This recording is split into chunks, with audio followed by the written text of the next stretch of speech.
ഇതാണ് കൽക്കട്ടയിലെ ഫേമസ് ആയിട്ടുള്ള jail museum.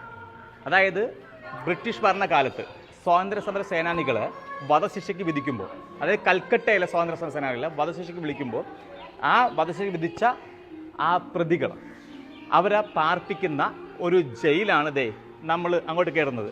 Contamination room എന്നാണ് അവർ എഴുതിയിരിക്കുന്നത്. അതായത് ദണ്ഡന ഹാൾ. ഇവിടെ നിന്ന് അങ്ങോട്ട് കയറി കഴിഞ്ഞാൽ അവരുടെ ജയിൽ അറകളാണ് ഈ കാണുന്നത്. അതായത് തൂക്കുമരവും കാത്തു കിടക്കുന്ന ഈ പറഞ്ഞ സ്വാതന്ത്ര്യ സമര സേനാനികൾ താമസിച്ചിരുന്ന ജയിലാണ് ഈ കാണുന്ന 1, 2, 3, 4 ഉണ്ട്. അതിൽ ഒരെണ്ണത്തിൽ ആ പറയുന്ന ആ കാലഘട്ടം ശിക്ഷിക്കപ്പെട്ട ഒരു സ്വാതന്ത്ര്യ സമര സേനാനിയുടെ ഒരു രൂപം അവിടെ വെച്ചിട്ടുണ്ട്.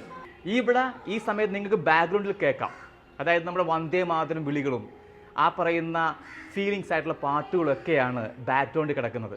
കാരണം ഒരു കാലഘട്ടം ബ്രിട്ടീഷ് ഭരണത്തിനെതിരെ പടപൊരുതിയ ഒരുപാട് സ്വാതന്ത്ര്യ സമര സേനാനികളുണ്ട്. അതിൽ ജീവൻ പൊലിഞ്ഞ് ഒരുപാട് പേര് അറിഞ്ഞും അറിയാത്തവരുമുണ്ട്.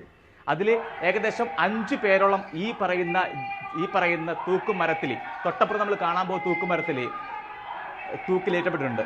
ഇവിടെയാണ് ആ തൂക്കുമരം. അതായത് 5ഓളം സ്വാതന്ത്ര്യ സമര സേനാനികൾ തൂക്കിലേറ്റപ്പെട്ട തൂക്കുമരാണ് ഈ കാണുന്നത്. അതായത് 1926 അനന്തഹരി മിത്രയും 1926 പ്രമോദ് രഞ്ജൻ ചൗധരിയും 31 ദിനേശ് ഗുപ്തയും രാംകൃഷ്ണ ബിശ്വാസ് 31 ദിനേശ് മംചുദാർ 34 അങ്ങനെ 5 സ്വാതന്ത്ര്യ സമര സേനാനികളാണ് ഇവിടെ തൂക്കിലേറ്റപ്പെട്ടത്. ഈ പറയുന്ന 5 സ്വാതന്ത്ര്യ സമര സേനാനികൾ തൂക്കിലേറ്റുന്ന ആ കാഴ്ച കണ്ടു നിന്ന ഗാലറിയാണ് ആ കാണുന്നത്. അവിടെ ഓരോ രൂപങ്ങൾ വെച്ചിട്ടുണ്ട്. ഇതേപോലെ അവിടെ ഇരുന്നു കൊണ്ടാണ്, ഈ ഗാലറിയിൽ നിന്നുകൊണ്ടാണ് അവർ ഓരോ ഈ സ്വാതന്ത്ര്യ സേനാനികളും തൂക്കിലേറ്റപ്പെട്ടപ്പോൾ അത് കണ്ട് ആസ്വദിച്ച ആ പറയുന്ന ഈ ഗാലറി അതിന്നും ഇവിടെ സൂക്ഷിക്കുന്നുണ്ട്. ജനുവരി 30-ാം തീയതി ഈ കൽക്കട്ടയിലെ വിദ്യാർത്ഥികൾ ഈ പറയുന്ന ഇവിടെ വരികയും പുഷ്പചക്രം അർപ്പിക്കുകയും ചെയ്യുന്നത് ഇവിടെ പതിവാണ്. ഇവിടെ തൂക്കിലേറ്റപ്പെട്ട ഓരോ സ്വാതന്ത്ര്യ സമര സേനാനികളും അവരുടെ ബോഡി പോസ്റ്റ്മോർട്ടം ചെയ്യുന്ന റൂമാണിത്. ഈ പറയുന്ന ടേബിളിലാണ് ആ ഓരോ നമുക്ക് വേണ്ടി മരിച്ച ഓരോ 5 പേരുടെയും ബോഡി കിടന്ന സ്ഥലമാണ്. ഇവിടെയാണ് ആ പോസ്റ്റ്മോർട്ടം ചെയ്തത്. ഇന്നും ഈ ഓർമ്മകൾ അതേപോലെ തന്നെ അതേ ഫീലിങ്സിൽ നമുക്ക് പകർന്നു നൽകാൻ ഈ പറയുന്ന സർക്കാരിന്, ഈ കൽക്കട്ട സർക്കാരിന് ഇന്നും കഴിയുന്നുണ്ട്. ഈ സ്ഥലമാണ് എനിക്ക് ഈ പറയുന്ന കൽക്കട്ടയിൽ വന്നിട്ട് ഏറ്റവും ഫീലായത്, ഹാർട്ട് ടച്ചായ ഒരു സ്പേസാണ് ഈ പറയുന്ന ജയിൽ മ്യൂസിയം. ഇന്ത്യയുടെ പ്രധാനമന്ത്രി ആയിരുന്ന ജവഹർലാൽ നെഹ്റു കിടന്ന സെല്ലാണ് ഈ കാണുന്നത്. ഈ സെല്ലിനൊരു പ്രത്യേകതയുണ്ട്. ഈ സെല്ല് കാണിക്കാനല്ല ആക്ച്വലി വീഡിയോ ചെയ്തത്. ഈ സെല്ല് നമ്മൾ കാണാം, ഇങ്ങേറ്റത്ത് കിടന്നതാണ് നെഹ്റു കിടന്ന ജയിൽ. അതായത് ഏകദേശം 80 ദിവസമാണ് ഇവിടെ ജവഹർലാൽ നെഹ്റു കിടന്നത്. ഈ സമയത്ത് 2 ആഴ്ച കൂടുമ്പോൾ ഒരിക്കൽ നെഹ്റുവിനെ സന്ദർശിക്കാനുള്ള ഒരു അവസരം ഉണ്ടായിരുന്നു ഇന്ദിരാഗാന്ധിക്ക്. അപ്പം അത് വന്ന് കാണാൻ വേണ്ടി വന്നിരിക്കുന്ന സ്ഥലമാണ് ഈ സൈഡിൽ കാണുന്ന ഒരു സ്പോട്ട്. ഇവിടെ അവർ അതിൻ്റെ ആ ഒരു കൺസെപ്റ്റ് ജനങ്ങൾ പെട്ടെന്ന് മനസ്സിലാക്കാൻ വേണ്ടിയിട്ട് ഇന്ദിരാഗാന്ധിയുടെ ഒരു പിക്ചർ ഇവിടെ സെറ്റ് ചെയ്ത് വെച്ചിട്ടുണ്ട്. അതായത് ഇവിടെ 20 മിനിറ്റ് സമയമാണ് 2 ആഴ്ച ഒരിക്കൽ ചിലവഴിക്കാൻ പറ്റുന്നത്.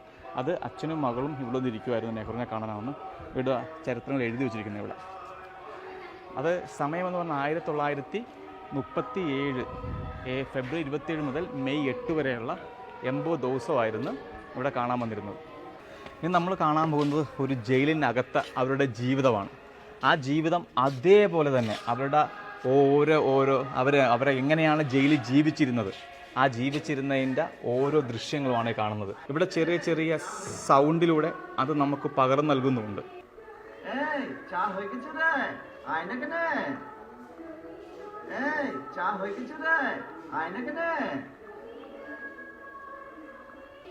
അവരുടെ നിരാശയും സ്വപ്നങ്ങളും അവരുടെ വേദനകളും എല്ലാം അതുപോലെ വരച്ചു തീർത്ത ഒരു മനോഹരമായ ഒരു ദൃശ്യമാണ് ഈ കാണുന്നത്. അപ്പോൾ ഇന്ന് നമ്മൾ കണ്ടത് ജയിൽ മ്യൂസിയമാണ്, കൽക്കട്ടയിലെ ജയിൽ മ്യൂസിയമാണ്. അതായത് സ്റ്റുഡൻസിനൊക്കെ വരേണ്ട സ്പേസാണ്. അതായത് നമുക്ക് ആ സ്വാതന്ത്ര്യ സമര കാലഘട്ടത്തിൽ ജയിലിൽ അനുഭവിച്ച അവരുടെ ഓരോ ജീവിതത്തിനെയും നേർക്കാഴ്ചയാണ് ഇവിടെ ഒരുക്കിയിരിക്കുന്നത്. അതായത് നമ്മുടെ സുഭാഷ് ചന്ദ്രബോസും ജവഹർലാൽ നെഹ്റുവും അങ്ങനെ ഒരുപാട് പേരുടെ ജീവിതങ്ങൾ ഇവിടെ ഒരു നേർക്കാഴ്ച പോലെ വരച്ചു വെച്ചിട്ടുണ്ട്. അത്ര മനോഹരമാണ്. തീർച്ചയായിട്ടും ഇവിടെ വരാൻ ശ്രമിക്കുക. കാരണം അത് കൽക്കട്ടയിൽ വന്നാൽ മസ്റ്റ് വരേണ്ട ഒരു സ്ഥലമാണ് ഈ പറയുന്ന ഈ സ്ഥലം, അതായത് ഈ ജയിൽ മ്യൂസിയം.